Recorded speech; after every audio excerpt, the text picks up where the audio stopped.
글로벌 금융시장을 들뜨게 했던 위완화 절상이 호재만은 아니라는 인식이 확산되며 간밤 뉴욕 증시는 하락세로 마쳤습니다. 장 막판 매도세 밀리며 다우는 전일 대비 8포인트 하락했습니다. 한편 유럽 증시는 상승세로 마치며 9거래일째 랠리를 이어갔습니다. 중국이 위완화 절상 가능성을 시사한 점이 호재였습니다. 영국, 프랑스, 독일 등 주요국 증시는 1% 내외로 상승했습니다. 유가도 올랐습니다. 중국이 위완화 절상 가능성을 시사한 점이 원유 수요 증가 기대감을 낳았습니다.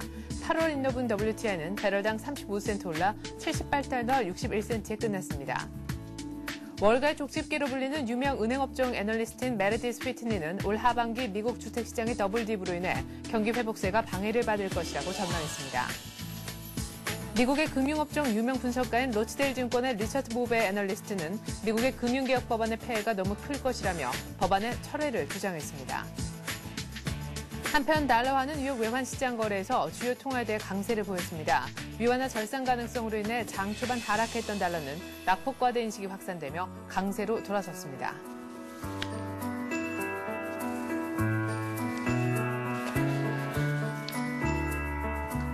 안녕하십니까. 굿모닝 센 증시의 최리나입니다. 우리 증시, 아시아 증시, 유럽 증시 모두 호재로 작용했던 중국의 위완화 절상 기대감. 그러나 뉴욕까지 영향을 미치진 못했습니다. 장 막판 1시간이 또 문제였는데요. 장 막판 매도세가 쏟아지며 다음은 결국 하락세로 마쳤습니다. 하지만 하락폭이 크진 않았는데요. 한 10포인트도 채 밀리지 않는 아주 제한적인 낙폭을 보였습니다. 어제거나 위완화 절상에 대한 분석이 좀 엇갈리게 나오는 모습이었는데 보다 자세한 글로벌 증시 전문가와 함께 알아보죠. 대우증권 신천지점에서 최정무 대리 나오셨습니다. 안녕하세요. 안녕하십니까. 네, 뉴욕 증시 위완화 절상 힘이 엇갈리면서 전강 후약으로 끝났네요. 네, 맞습니다. 장 시작은 글로벌 증시 상승세에 힘입어 가지고요. 이렇게 상승 출발했거든요. 중국의 위안화 절상 기대감 때문에 다우하고 나스닥, S&P 500, 3대 지수 모두 1%대 기분 좋게 상승 출발했는데요. 장중에 국제신용평가사 피치에서 프랑스 최대은행 BNP 파리바 신용등급을 AA에서 AA-로 한 단계 하향 조정했다는 뉴스가 유로화 약세, 달러 강세를 좀 야기시켜서 상승폭이 급격하게 좀 축소가 됐었고요. 오장 들어서는 위안화 절상이 반드시 호재만은 아니다라는 분석이 좀 전해지면서 약세 전환했는데요. 중국이 미국에 수출하는 제품 가격이 상승하게 되면 당장 미국 소비자들에게는 부담으로 작용하는데 위안화 절상이 경제 각 부분에 반드시 긍정적인 효과만 내지는 않는다라는 회의적 분석이 무게가 좀 실리면서 하락 반전 마감했습니다. 다우지수는 상대적으로 좀 하락폭이 좀 작았는데요. 다우지수 구성 종목 중 알코아가 중국 효과로 인해 5%대 급등했고요. 엑선모빌도 강보합세를 나타내면서 상대적으로 좀 하락폭이 적었습니다. 네. 자, 위완화의 어떤 효과는 결국 일일천하로 끝나고 말았다라는 얘기셨는데 위완화에 대한 보다 자세한 얘기는 잠시 후에 한번 해보도록 하고요. 미국장 오후 들어서 하락 반전하는데 안 좋은 재료가 미국 내부에서도 있었습니다. 메르디스 휘트니 상당히 유명한 은행업종 애널리스트로 알려져 있는데요. 가뜩이나 최근 들어서 안 좋게 나왔던 주택 지표 때문에 걱정이 많았는데 미국의 주택 경기가 더블딥에 빠질 수 있다. 이것이 미국 경기 회복세에 발목을 잡을 수 있다. 이런 분석을 내놓았더라고요. 네, 그런 연유 때문에 하락 반전 마감했는데요. 메르디스 휘트니 하면 뭘까요? 쪽집게 해가지고 유명 은행업종 애널리스트인데요. 네. 여성분이십니다. 네네. 경제가 지금 강범위하게 더블딥에 처할 가능성은 좀 희박한데요. 적어도 주택시장만큼은 더블딥으로 인해서 경제 회복세가 방해를 좀 받을 것이라고 어제 CNBC 방송 인터뷰에서 그렇게 좀 밝혔습니다. 그 주된 이유로는요, 은행들의 공격적인 주택 차압을 좀 꼽았는데요.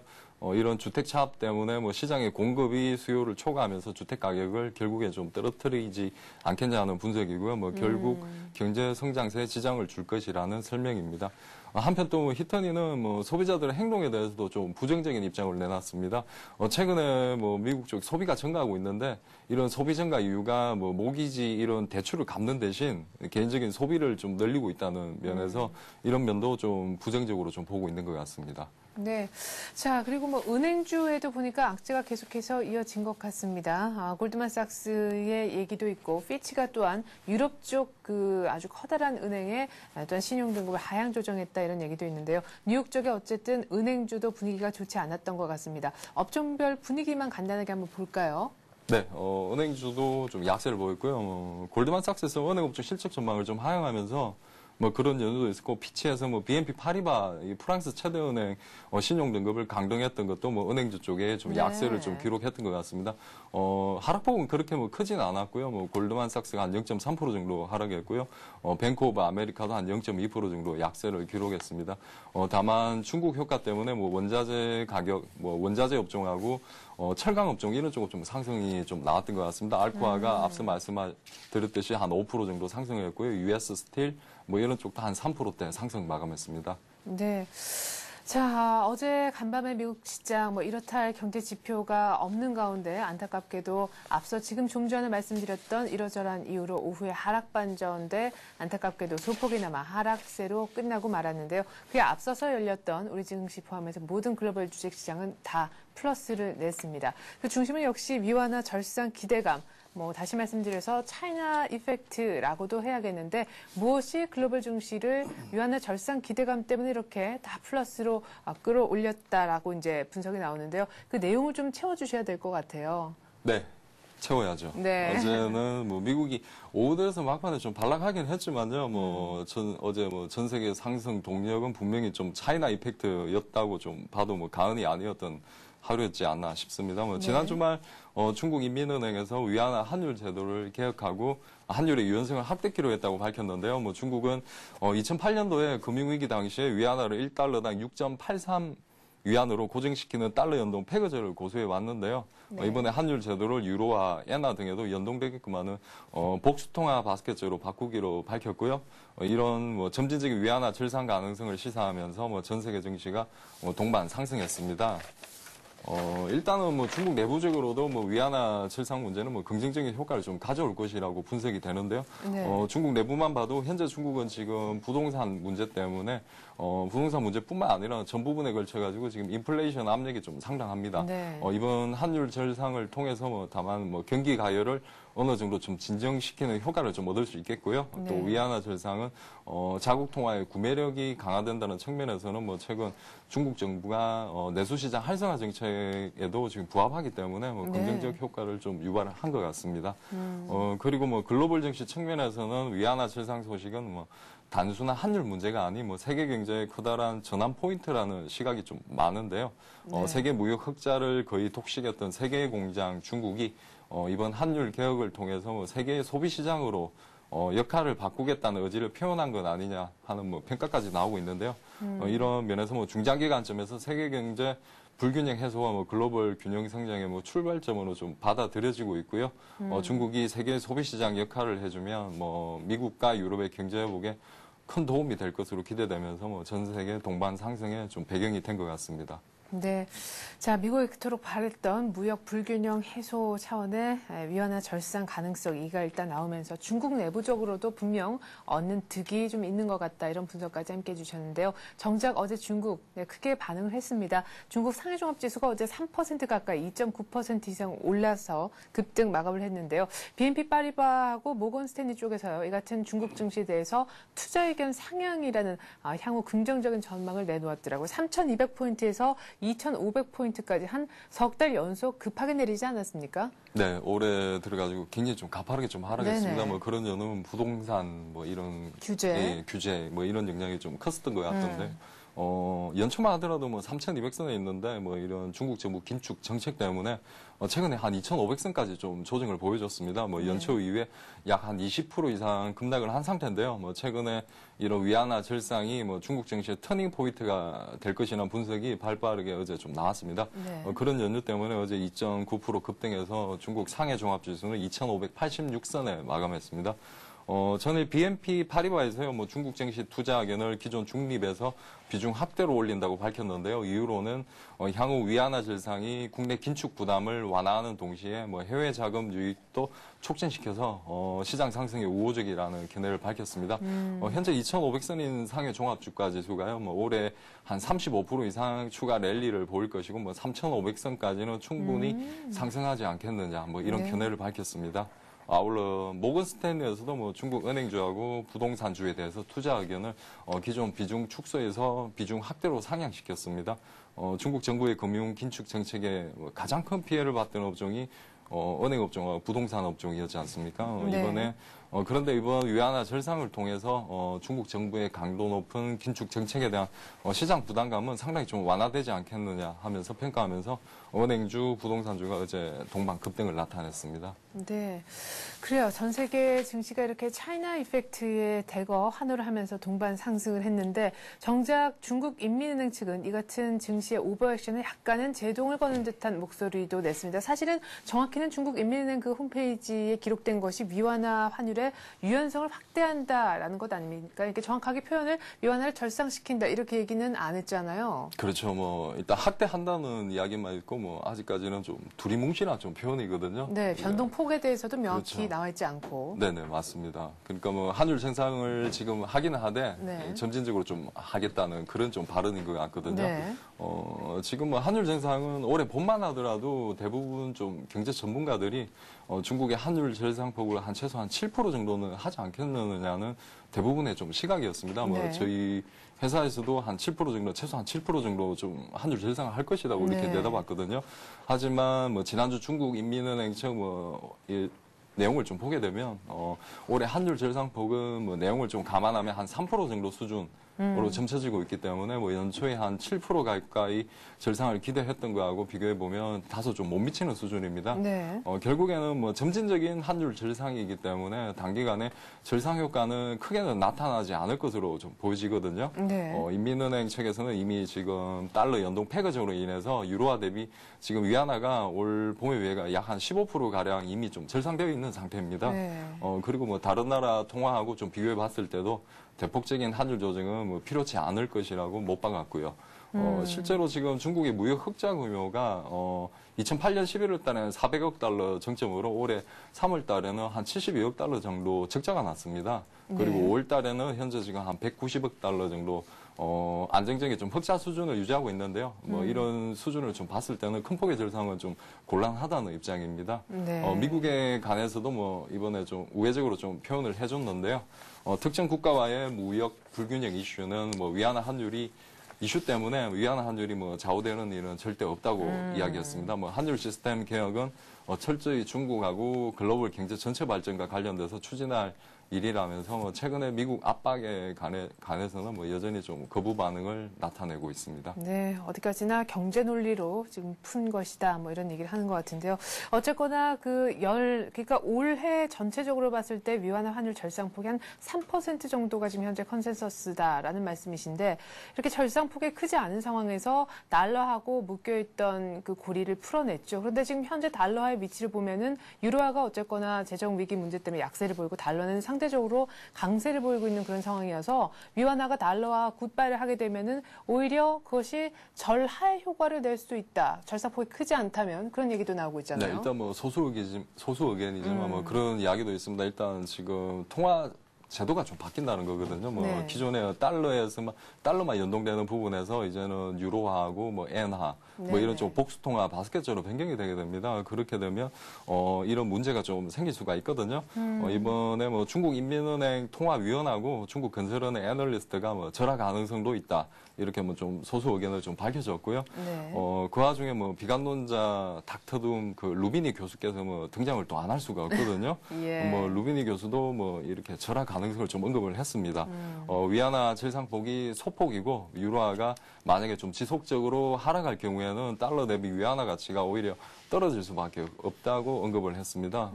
왜 그래 하냐면요. 첫째로 일단 연말까지 위안화 절상폭이 한 3% 수준 정도밖에 안 될 것이라는 전망이 있고요. 네. 이런 소폭의 절상 수준에다가 결정적으로는 아까 앞서 말씀드렸듯이 복수통화 바스켓 제도로 변경을 한다는 건데요. 네. 현재 중국의 전 세계 교육 비중을 한번 살펴보게 되면요. 유럽이 한 17% 정도 되고요. 네. 미국이 한 13% 정도 수준입니다. 그러니까 지금 유럽 수출 비중이 미국을 한 4% 정도 훨씬 좀 앞지릅니다. 네. 결국에는 지금 이제 EU가 중국의 최대 무역 파트너인 셈이거든요. 네. 따라서 복수통화 바스켓제로 바뀌고 나면 유로화 약세가 또 지속이 되고 하면 유럽 쪽 교육 비중이 미국보다 높기 때문에 이런 바스켓 제도화에서는 당연히 뭐 유로 비중을 좀 높일 수밖에 없거든요. 네. 그렇게 되면 뭐 유로화가 하락하게 되면 오히려 위안화가 같이 좀 하락할 가능성도 있다는 내용입니다. 이런 것을 보면 뭐 중국이 지금 만만디 전략으로 뭐 느긋하게 정책을 좀 추진하고 있는 것 같은데 네. 그 와중에는 뭐 굉장한 좀 노림수도 있지 않나 하는 좀 생각도 들게 합니다. 네, 게다가 무엇보다 이것을 발표한 시점이 말이죠. 아주 깜짝 그런 놀랄만한 시점이 아니었나 싶습니다. 이번 주말에 G20 정상회의가 예정이 돼 있는데 그에 앞서서 때문에 아주 절묘한 타이밍에 이 같은 발표안을 내놓은 것도 같습니다. 자, 그리고 유럽 쪽을 보니까요. 뉴욕은 위안화 절상 때문에 이것이 미국의 득일까 실일까 고개를 갸웃갸웃하면서 아주 소폭 내리면서 끝났지만 그에 앞서서 장이 열렸던 유럽 증시까지는 앞서서 얘기하셨던 차이나 이펙트가 그대로 적용이 됐죠. 네, 맞습니다. 미국까지는 전달이 안 됐고요. 예. 미국을 제외한 전 세계 글로벌 증시가 좀 상승했습니다. 네. 유럽 증시도 뭐 차이나 이펙트 때문에 한 1%대 상승 마감했습니다. 전업종이 전반적으로 좀 골고루 상승을 했고요. 환율 절상에 따라서 금속 수요가 재차 증가할 전망에 힘입어서 원자재하고 강상 관련주들이 상승이 두드러졌고요. 중국의 구매력이 향상된다는 점에서 스와치, 까르띠에, 뭐 루이비통 같은 유럽의 명품 업체들도 뭐 굉장히 좀 급등을 했거든요. 뭐 이런 네. 상승들도 좀 눈길을 좀 끌었던 하루였습니다. 그렇군요. 자, 이렇게 이제 유럽의 마감 소식까지 한번 알아봤는데 말이죠. 상품 쪽 얘기를 한번 마저 들어볼까요? 달러화는 어떻게 마감이 됐는지 또 궁금하고요. 달러 인덱스는 강세 마감했습니다. 네. 어제 뭐 오전장만 하더라도 달러 약세 분위기였거든요. 예. 하지만 뭐 지금 아까 뭐 마감 시장에서 잠깐 이야기했듯이 뭐 피치사 이쪽 뭐 신용등급 하향 여파도 좀 있었고요. 뭐 네. 그리고 뭐 위안화 이런 절상 영향이 뭐 그렇게 뭐 긍정적인 뉴스만 있는 건 아니다. 이러면서 네. 유로화가 좀 약세 반전했고요. 뭐 그런 와중에 뭐 달러도 좀 강세 마감했습니다. 그리고 뭐 유가까지 살펴보게 되면요, 뭐 유가는 뭐 중국이 위안화 절상 때문에 원유 수요 회복 기대감 때문에 강세 마감해서 배럴당 77.82달러에 마감했습니다. 금값은 최근에 좀 연일 사상 최고치를 갱신하면서 뭐 단기 급등했던 좀 부담감이 좀 작용하면서 1.4% 하락해서 온스당 한 1240.70달러에 마감했습니다. 네. 자, 그리고 아주 재밌는 얘기가 뉴욕타임즈에 지금 실린 것 같아서요. 좀 간단하게 소개를 좀 부탁드리고 싶은데, 이번 그 유럽발 재정 위기가 유로화를 급락시켰고, 이러저러한 여러 가지 스토리가 있지만, 진정한 승자는 유럽 내부의 독일이다. 이런 얘기가 뉴욕타임즈에 실렸다고요. 네, 맞습니다. 독일 증시를 한번 보게 되면 굉장히 많이 급등을 했거든요. 네. 예. 일단 지금 뉴욕타임즈 기사에서 유로화 약세 때문에 많은 유럽의 수출 기업들이 수혜를 입었고요. 그 중에서 유로존 내 수출 주도형 국가 독일이 가장 큰 수혜를 입었다고 전했습니다. 아이러니컬하게도 뭐 독일은 지난 4월달 그 남유로 위기가 한창일 때 그리스 구제금 중에 가장 해이적인 국가 중에 하나였습니다. 네. 우리가 왜 도와줘야 되느냐. 그렇죠. 예. 예, 예. 뭐 프랑스 사르코지 대통령도 뭐 구제금융 쪽에서는 뭐 적극적으로 찬성 입장이었는데 독일의 메르켈 총리는 뭐 그리스가 강력한 구조조정을 하지 않으면 절대로 지원 안 하겠다고 뭐 네. 엄포를 놓았던 국가인데요. 물론 뭐 그랬던 이유는 뭐 독일에서 뭐 지난달 한번 지방 선거가 좀 있었지 않습니까? 네. 뭐 이런 국민 정서를 좀 감안해서 반대를 했었겠죠. 뭐 네. 하지만 뭐 결국 뭐 그리스 지원에 뭐 독일이 최종 합의를 하면서 뭐 지방 선거에서 뭐 메르켈 총리가 있는 기민당이 뭐 참패를 했었고요. 뭐 이런 거는 번외적인 뉴스고, 뭐 하지만 결국에 유로화 약세 때문에 뭐 독일이 가장 큰 수혜를 입었었고, 지금 상황은 뭐 표준 관리 안 하면 안 되는 상황입니다. 지금 네. 표준 관리 안 하면 좀 한 대 맞을 상황까지 지금 와 있는 것 같거든요. 예, 지금 뭐 거의 주가도 거의 전고점까지 왔어요. 네, 맞습니다. 예. 실제로 뭐 유럽발 위기 때 그런 이유를 한번 살펴보게 되면요. 네. 독일 국채는 이런 유럽 위기 때문에 유로존 내에서 가장 안전한 자산으로 좀 부각받았습니다. 그러면서 뭐 초저금리가 유지가 됐고요. 뭐 독일 기업들이 자금 조달해서 상당한 수혜를 입었습니다. 개별 기업 측면에서도 뭐 독일 수출 기업 중 지멘스 같은 경우에는요, 뭐 아시아 수출 비중이 18% 정도 달하고요. 네. 그리고 북미, 남미를 합치면 그쪽 비중도 한 27%에 달합니다. 이런 연유 때문에 뭐 유로화 약세득을 톡톡히 좀 봤는데요. 그러한 연유 때문에 지멘스는 올해 영업이익 전망을 기존 한 65억 유로에서 무려 한 15% 가까이 좀 증가한 75억 유로까지 상향을 시켰습니다. 네. 지멘스 이외에도요, 뭐 자동차 업체 BMW 그리고 뭐 어리업체 아디다스 역시 뭐 상당한 유로화 약세 수혜를 좀 봤을 것으로 좀 분석이 되고 있습니다. 한번 이 독일 증시 한번 차트를 통해 보면 뭐 이런 걸 좀 알 수 있는데 일단 뭐 차트를 영국 차트를 잠깐 한번 살펴볼게요. 네, FTSE 100지수 차트는요. 네, 이게 영국 차트인데 뭐 4월 중순부터 보시게 되면 지금 아직까지 지금 반등이 나오고 있지만 지금 여전히 4월 중순 고점 대비 한 10% 이상 급락을 한 상태고요. 네. 프랑스 차트도 한번 잠깐 볼게요. 네, 비슷하네요. 영국하고 프랑스는요. 네, 프랑스 차트도 마찬가지입니다. 영국하고 좀 마찬가지거든요. 다만 지금 현재 뭐 독일 차트를 한번 보겠습니다. 네. 독일 차트 같은 경우는 뭐 거의 하루만 더 오르면 신고가거든요. 네. 이래서 지금 표정 관리가 안 된다는 얘기시네요. 보시면 이게 뭐 이런 4월 중순 이후에 여전히 지금 현재 뭐 상승 반전 이렇게 해가지고 뭐 지금 뭐 독일 차트만 보게 되더라도 뭐 진정한 성장으로 좀 보여지는 뭐 증시 상황이 아닌가 좀 보여집니다. 네.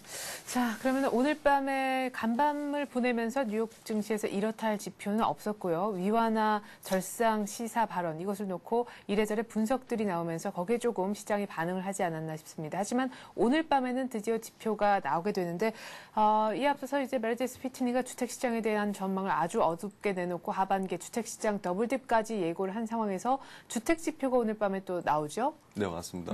일단 기존 주택 판매가 있는데요. 네. 이번 달은 일단은 잘 나올 예정입니다. 이전치 577만 채 정도 됐는데 뭐 상향된 615만 채 정도 예상되고 있기 때문에 주택 지표 부분도 뭐 일단은 바닥에서 좀 점진적으로 탈출하는 모습을 보여줄 예정입니다. 네. 그리고 뭐 이번 주 주요 관심사는 뭐 당연히 FOMC 정례이겠죠. 네. 오늘부터 내일까지 양일간 열릴 예정인데요. 이번 6월달 기준금리도 뭐 제로금리 수준으로 동결할 것으로 보입니다. 재작년 2008년 12월 달에 제로금리로 인한 이후에 지금 1년 6개월째 제로금리 수준을 유지하고 있는데요. 네.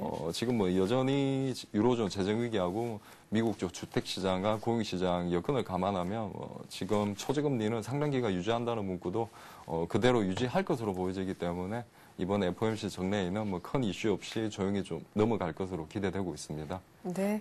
자, 이렇게 해서 오늘 글로벌 증시는요, 대우증권 신천지점 최종무 대리와 함께했습니다. 말씀 잘 들었습니다. 감사합니다.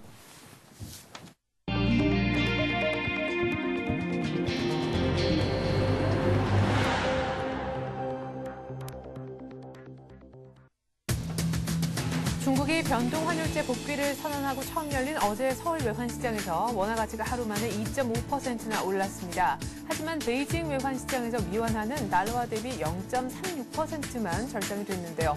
원화 가치 하루 상승폭이 미완화 상승폭의 7배 가까이나 되는 셈입니다. 김중수 한국은행 총재가 인플레이션과 자산 버블 가능성에 대한 우려를 공식적으로 밝혔습니다. 그동안 하반기 물가 상승 압력 가능성은 자주 지적을 했었지만 인플레이션과 자산 가격 급등 위험을 언급한 것은 이번이 처음입니다. 정부가 국회 답변에서 기준금리 인상 시점을 구체화했죠. 윤중현 기획재정부 장관은 2분기의 성장률을 보고 판단해야 한다고 얘기를 했는데요. 또 부동산 금융규제 완화 생각은 없다고 선을 그었고 물가 상승의 압박이 커지고는 있지만 전기나 가스요금을 순차적으로 인상할 계획도 드러냈습니다. SK그룹이 모든 임직원들에게 삼성전자 스마트폰 갤럭시 S를 독점 지급한다라고 얘기를 했습니다. 휴대폰 단말기를 공급받아 판매하는 이동통신사가 제조한 곳의 제품을 독점 지원하는 경우는 매우 이례적인 일인데요. SK텔레콤이 공식적으로 가능성 남아있다고 밝힌 아이폰 도입은 때문에 사실상 물 건너 간 것으로 보입니다. 국내외 경쟁업체들의 강력한 도전으로 점유율이 크게 떨어지는 등 다급해진 현대차가 중대형급 모델들의 가격을 잇따라 낮추면서 시장 1위 수석에 총력을 기울이고 있습니다. 앞서 제네시스의 가격을 최대 500만 원까지 인하했던 현대차, 이번엔 소나타와 그랜저의 가격도 큰 폭으로 낮춘다고 하네요. 이 같은 내용 바탕으로 해서 이슈는 서울경제신문 금융부 이상훈 기자와 함께하겠습니다. 안녕하세요. 안녕하십니까.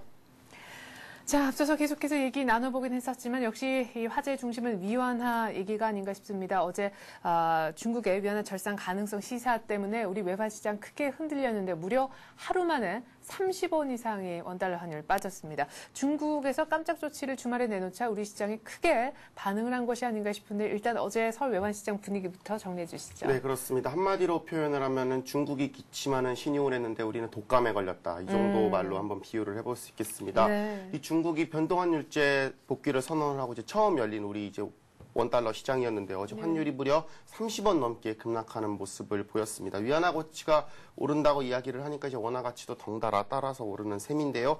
어제 우리 시장에서 이제 원달러 환율이 달러당 1,172원이었습니다. 이 장 막판에는 1,170원대도 깨졌고요. 하지만 이 장 막판에 이제 아마 당국의 매수세로 추정되는 이 개입이 나오면서 가까스로 이 1,170원대를 일단 지키는 모습은 보였습니다.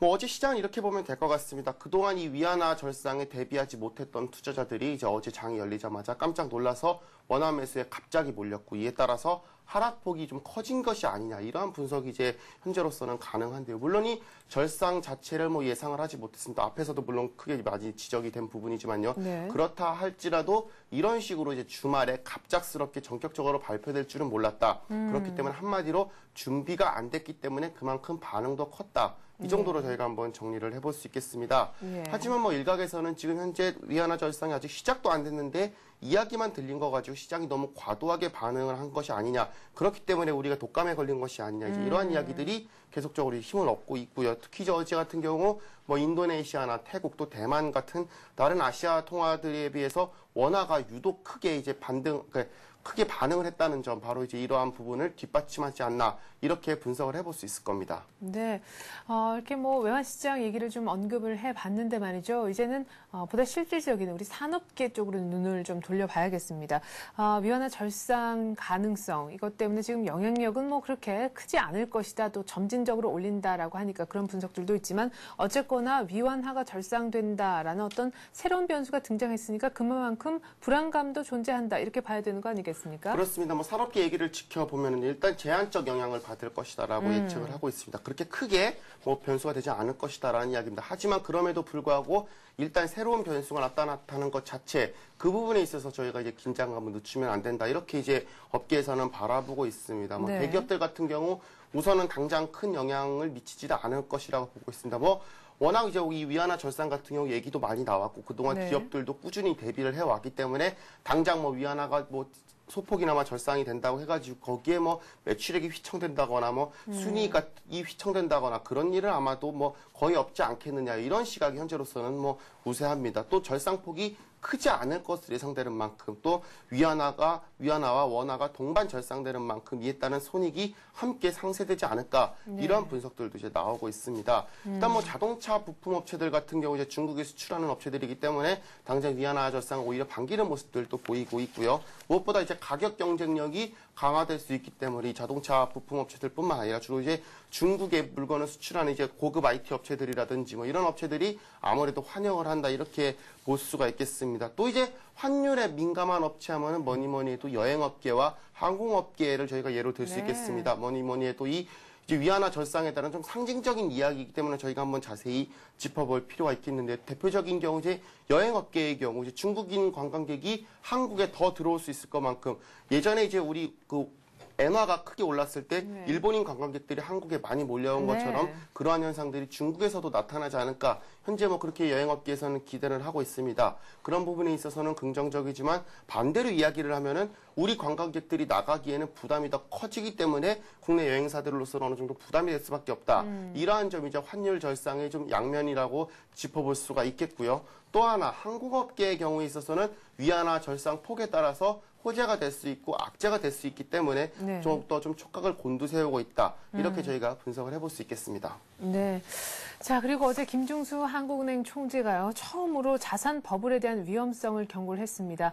그동안에 자산 버블에 대한 언급을 하지는 않았었는데요. 이렇게 하는 총재가 첫 인플레이션에 관해서 우려를 표명했다라는 점에서 정말로 기준금리 이제 인상 시기가 임박했구나라는 느낌이 들었네요. 네, 그렇습니다. 물가 불안을 이제 이야기한 적은 있지만 자산 급등을 이야기한 것은 사실상 금융위기 이후 처음이라는 점에서 저희가 한번 좀 촉각을 곤두세워 볼 수 있겠는데요. 어제 이제 김중수 한국은행 총재가 좀 시장에 민감한 이야기들이 따라 밝혀서 주목을 받았습니다. 현재 금융화나 이 저금리 기조가 장기화될 경우 인플레이션이나 또 자산 가격 급등이 초래할 위험이 있다라고 지적을 했습니다. 또 이제 국회 출석한 자리에서 나온 이야기인데요. 하반기에는 GDP 갭이 없어져서 물가 상승률도 목표치 3%에 근접할 것이다. 이렇게 설명을 했습니다. 뭐 하반기 물가 상승 압력은 뭐 누구나 예상하고 있고요. 또 네. 한국은행 측에서도 여러 차례 언급을 한 바가 있습니다만 이런 식으로 직설적으로 인플레이션이라는 단어로 쓰고 또 자산버블 위험을 언급한 것이 처음이기 때문에 그만큼 관심을 모으고 있는 대목입니다. 그렇기 때문에 특히 이제 경기 호조와 또 저금리 기조에 따른 이 물가 급등을 억제하기를 위해서는 현재 연 2%에 머물고 있는 이 기준금리를 인상할 필요성이 그만큼 커졌다는 뜻을 좀 보다 강하게 내비친 것이 아닌가. 현재로서는 이렇게 풀이가 되고 있고요. 뭐 당장 시장에서는 올 8월 달에 0.25% 기준금리를 인상을 하고 그 뒤로 또 필요하면 하반기 들어서 계속적으로 단계적으로 이 금리를 인상할 것이 아니냐. 이러한 관측들이 뭐 이미 사실상 기정사실화가 되는 네. 모습이 보이고 있습니다. 당장 뭐 8월 달에 금리 인상 어떻게 될지 저희가 한번 좀 금통위를 유심 있게 지켜봐야 될 것 같습니다. 네. 김중수 한은 총재가 하반기 물가 압력에 대해서, 인상 압력에 대해서 얘기를 이미 한 바 있는데요. 어제 국회 기획재정위에 출석한 윤중현 기획재정부 장관도 역시 여기에 뜻을 같이 했습니다. 그러면서도 전기가스료 인상을 단행할 것임을 시사하기도 했었고요. 부동산 금융 규제 완화에 대해서는 일단락했습니다. 뭐 건드리지 않겠다 이렇게 얘기를 했는데 크게 두 가지 얘기가 나왔다 이렇게 좀 볼 수가 있겠네요. 그렇습니다. 어제 이 국회 기획재정위원회 이제 상임위원회가 열렸고요. 이 자리에서 이제 윤중현 기획재정부 장관이 출석해서 우리 경제 전반에 대한 뭐 이렇게 브리핑을 했다 네네. 이렇게 말씀을 드려도 될 것 같습니다. 이제 여러 가지 이야기들을 했습니다만은 뭐 몇 가지 주목할 만한 부분을 중심으로 짚어보겠습니다. 당장 이제 논란이 되고 있는 부동산 대책에 대해서 이야기를 언급했는데요. 이 DTB와 LTV 등 이 부동산 관련 금융 규제를 완화할 뜻은 없다라는 점을 다시 한번 이 재차 강조를 했습니다. 네. 이 DTI와 LTV 같은 경우 물론 부동산 시장을 안정시키는 수단이기는 합니다만은 무엇보다도 금융시장의 이 건전성 차원에서 운용되는 것이기만큼이 완화하지 않겠다는 뜻을 또 한 번 재확인한 셈이라고 볼 수 있겠는데요.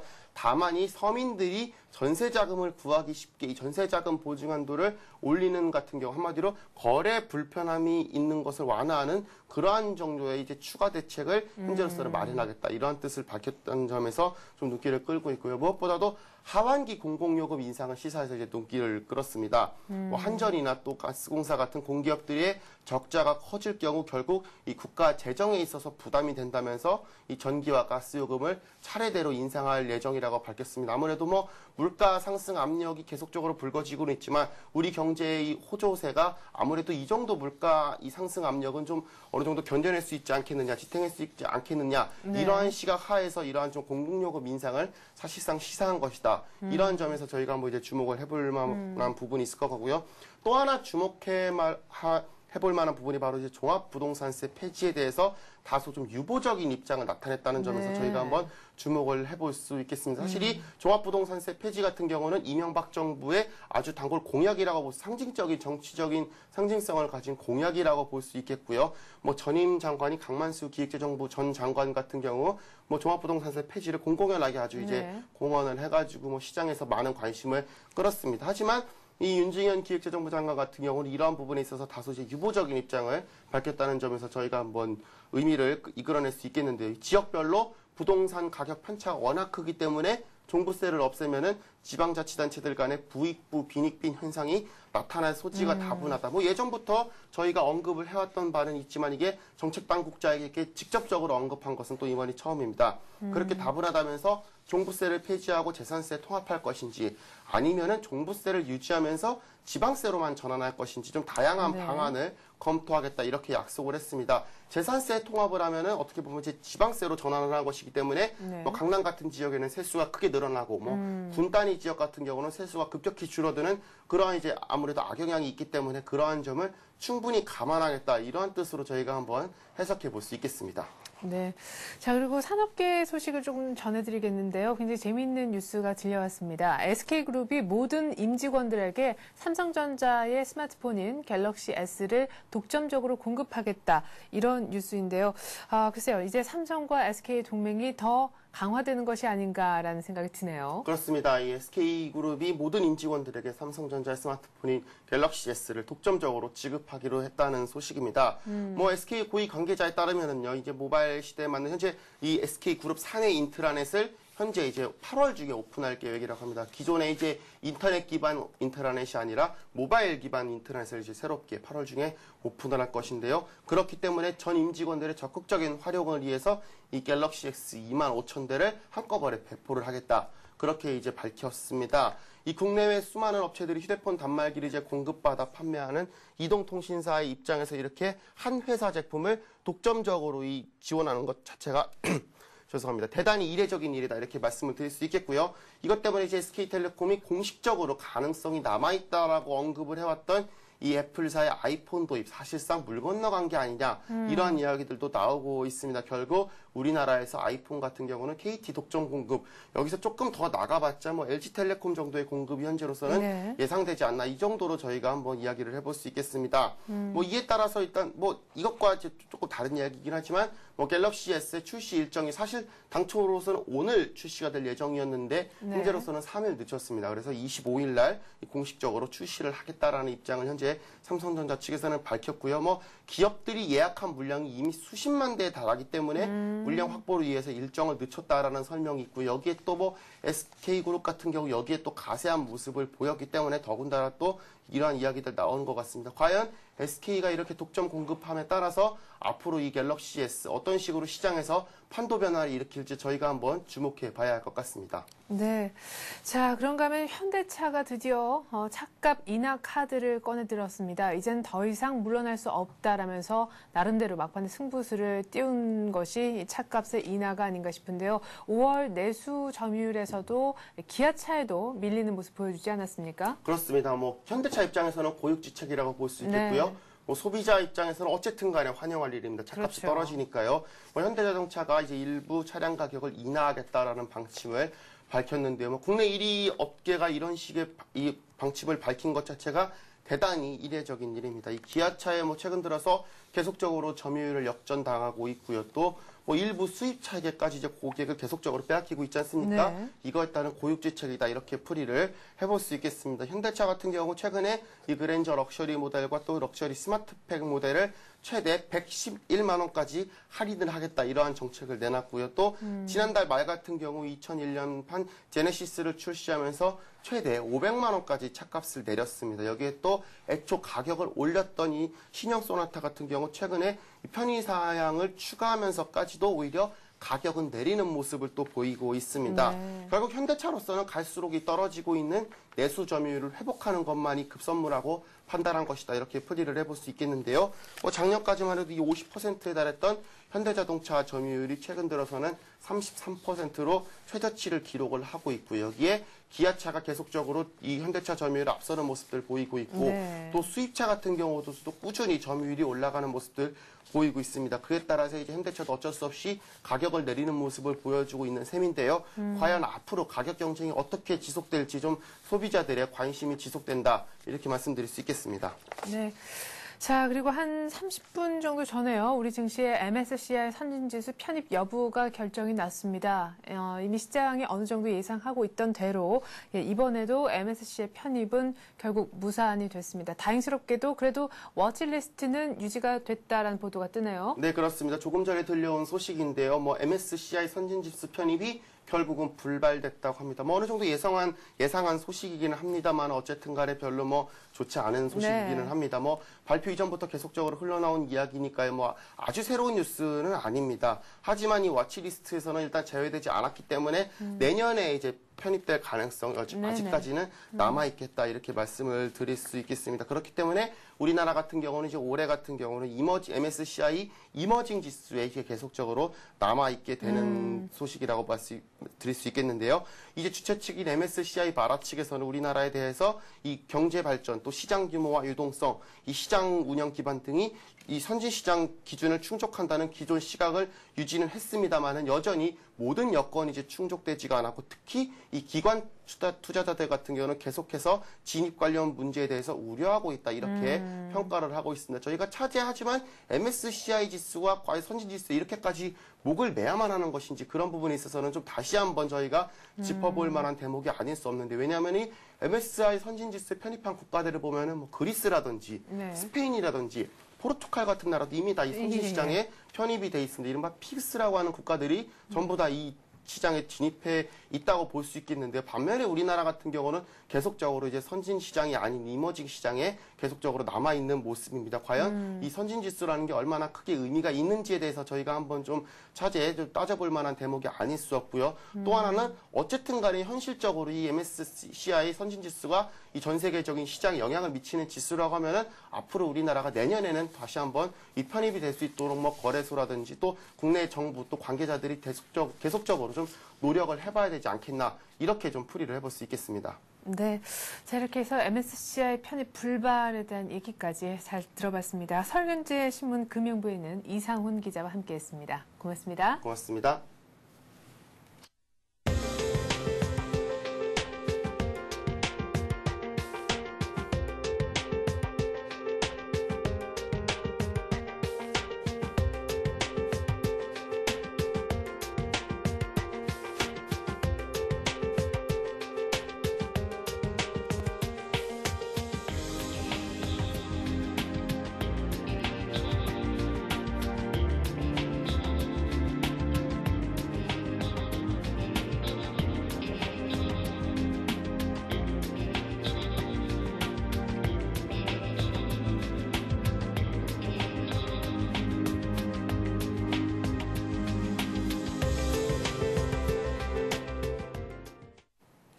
간밤에 뉴욕 증시는 위완화 절상 기대에 따른 수혜를 입지 못하고 장 막판 1시간에 매도세가 집중되면서 결국 소폭이 남아 떨어지고 끝이 났습니다. 다우의 하락폭이 비록 한 자리 숫자에 그치긴 했지만 어쨌거나 위완화 절상 기대감이 뉴욕 증시까지는 미치지 못했습니다. 하지만 우리 증시는 어제 중국발 훈풍에 힘입어서 1740을 눈앞에 두게 됐는데요. 오늘 우리 장 어떻게 흘러갈지 전망 들어보는 시간 갖겠습니다. 현대증권 투자컨설팅센터 배성영 연구원 전화 연결합니다. 안녕하세요. 예, 안녕하세요. 네, 오늘 위완화 얘기하기 전에요. MSCI 선진지수 편입 불발 뉴스가 떴는데요. 이 뉴스가 오늘 우리 장에 어떤 영향 줄까요? 어느 정도 예상은 하지 않았습니까? 예, 시장에서 이미 상당 부분 예상되었던 문제이기 때문에 시장에 미친 영향은 크지 않을 것으로 예상을 해볼 수가 있겠고요. 예, 다행히도 와치리스트에는 계속해서 유지되는 것으로 나왔기 때문에 네. 급격한 시장의 변동성을 야기할 그런 재료는 아니라고 보고 있습니다. 실질적으로도 이미 국내 지수가 FTSE 선진국 지수에 포함이 되면서 기타 다른 자금적으로 일단 3분의 2 정도는 일단 계속해서 편입이 된 상황이기 때문에 네. 금일 MSCI 선진국 지수의 편입 실패에 따른 실질적인 자금 유출의 가능성이나 그런 것은 거의 그런 것이 발생할 가능성은 크지 않다고 보고 있습니다. 네. 그러면은 어제도 정말 거의 한 3천억 가까이 사줬던 외국인도 달아나지 않을 것이다. 이런 말씀이신가요? 예, 그렇습니다. 예. 그래요. 이제 우리 코스피가 1739포인트, 40포인트에 딱 한 포인트 정도만 남겨두고 있는데 사실은 2분기 실적이 가시화되기 전까지는 증시의 상승 모멘텀이 참 부재해서 증시가 지지부진할 것이다. 라고 한 찰나에 위완화 절상 기대감이라는 재료가 떴단 말이죠. 한동안 그러니까 2분기 실적 시즌에 완전히 들어가기 전에 이 중국 모멘텀이 그 공백을 메워줄 수 있다. 이렇게 보시는 건가요? 예, 일단은 시장이 작년 9월 이후에 네. 1550과 1750의 그런 박스권을 보였는데요.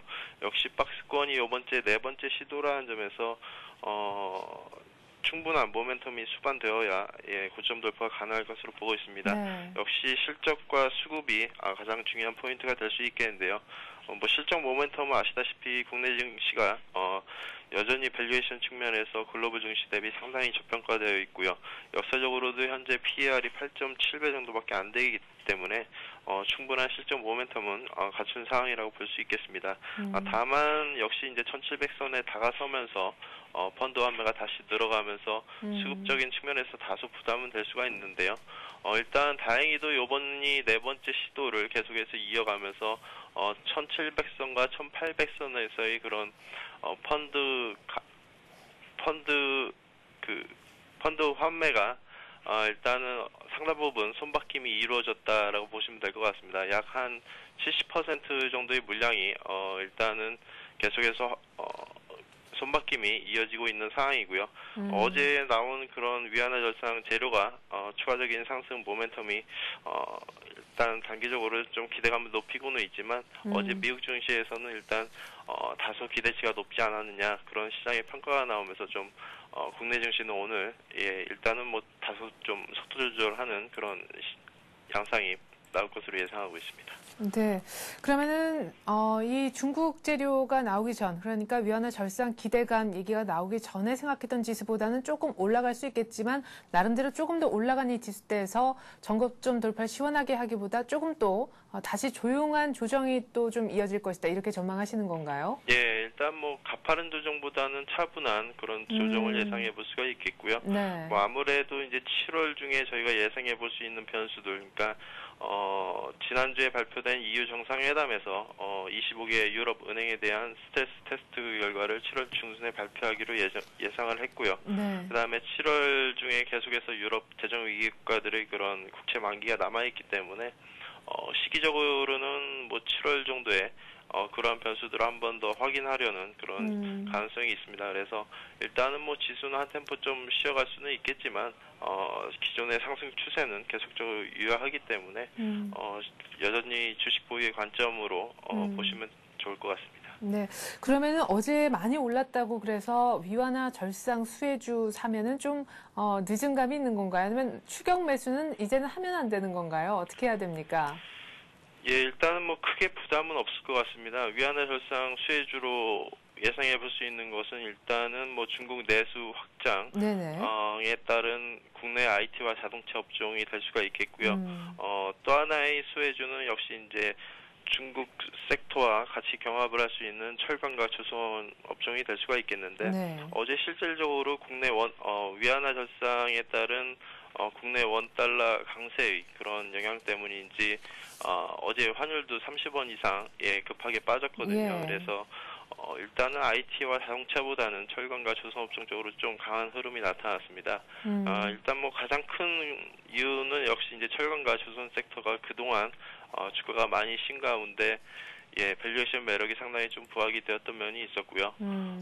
아무래도 이제 원달러 환율 같은 경우에는 외환자 절상 재료가 어차피 계속적으로 이어지는 장기성 재료이기 때문에 환율도 역시 하락 압력을 당분간은 좀 지속적으로 받을 가능성이 크고요.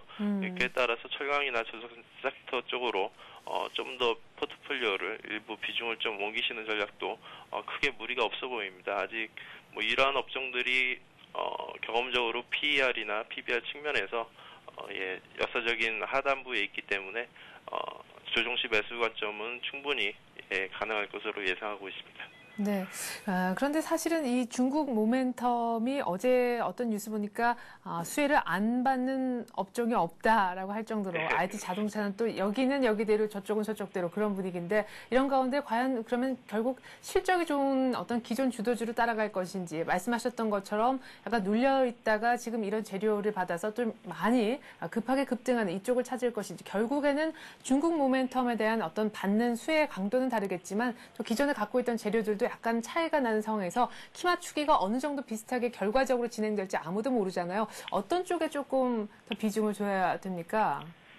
일단은 뭐 기존의 포트폴리오 비율이 기존 주도주와 기타 철강이나 조선과의 그런 비율이 약 7대3 정도였다면 현 시점에서는 6대4나 5대5 정도로 이렇게 조정할 필요가 있다고 볼 수가 있겠고요. 뭐 아무래도 어느 한 섹터에 치중되기보다는 현재 시장의 흐름이 주도주의 강세와 그 다음에 빠른 장중 섹터별 순환매로 볼 수가 있기 때문에 기존 어느 섹터로 이렇게 한쪽으로 급하게 치우치기보다는 그런 적절한 포트폴리오 비율의 그런 조정을 통해서 수익률을 극대화하시는 게 좋을 것 같습니다. 네, 그렇게 해서 오늘 때 전략을 한번 기존 주도주, 위안화 절상 수혜주, 포트폴리오 비중을 위안화 절상 수혜주로 아주 조금 더 늘려보는 전략 정도는 괜찮지 않겠느냐 이런 얘기 들어봤습니다. 현대증권 투자컨설팅센터 배성영 연구원이었습니다. 잘 들었습니다. 감사합니다. 네, 간밤 뉴욕 증시 결국 위완화 절상 수혜를 입지 못하고 아주 소폭이나마 하락하면서 마감이 됐습니다. 유럽 증시는 그러나 유럽 증시까지는 괜찮았거든요. 주요국 증시 보면은 거의 다 한 1% 내외씩은 다 올랐는데요. 뉴욕에서는 위완화 절상 기대감에 대해서 전 세계가 너무 과도하게 반응한 것 같다라면서 안 좋은 면도 있는데 고개를 갸웃갸웃하면서 여러 다각적인 측면에서 분석이 좀 나오는 그런 모습이었습니다. 득뿐만 아니라 실도 안겨줄 수 있는 위완화 절상.